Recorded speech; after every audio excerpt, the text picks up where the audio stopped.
તો રાજકોટમાં મહાપાલિકાએ લીધેલા શ્રીખંડના નમૂના બિન આરોગ્યપ્રદ નીકળ્યા છે।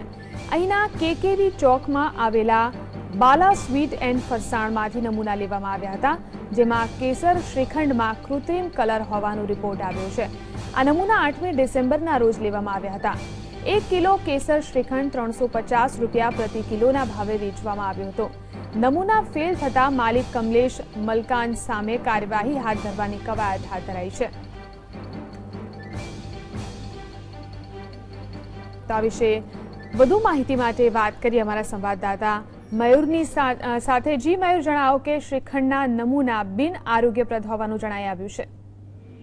જી જીલન, જણાવી દો કે 10 ડિસેમ્બરના 8 તારીખના રોજ આ નમૂના લેવામાં આવ્યા હતા। કેકેવી ચોકમાં આવેલી બાલા સ્વીટ એન્ડ નમકીનની અંદરથી નમૂના લેવાયા હતા। આરોગ્ય વિભાગે આ નમૂના પરીક્ષણ માટે લેબમાં મોકલ્યા હતા, ત્યાંથી આ અંગેનો રિપોર્ટ આવ્યો છે, જેમાં શ્રીખંડની અંદર કૃત્રિમ રંગનો ઉપયોગ થયાનું સામે આવ્યું છે।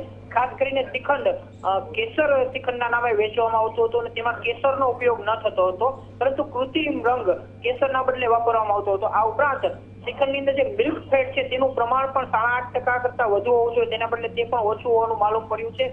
ઉપરાંત શ્રીખંડની અંદર જે ખાંડનું પ્રમાણ છે તે પણ 70% કરતા નીચું હોવાનું સામે આવ્યું છે। કુલ મિલાવીને કેસર શ્રીખંડ આરોગ્યપ્રદ ન હોવાનો રિપોર્ટ આવ્યો છે અને હવે માલિક તેમજ ફરસાણની જે દુકાન છે બાલા સ્વીટ એન્ડ નમકીન, તેની સામે ફૂડ એક્ટ અંતર્ગત કાર્યવાહી થવાની છે અને જેના નિર્દેશ આરોગ્ય વિભાગે આપ્યા છે। જી જીલન। જી મયુર, આભાર જાણકારી આપવા માટે।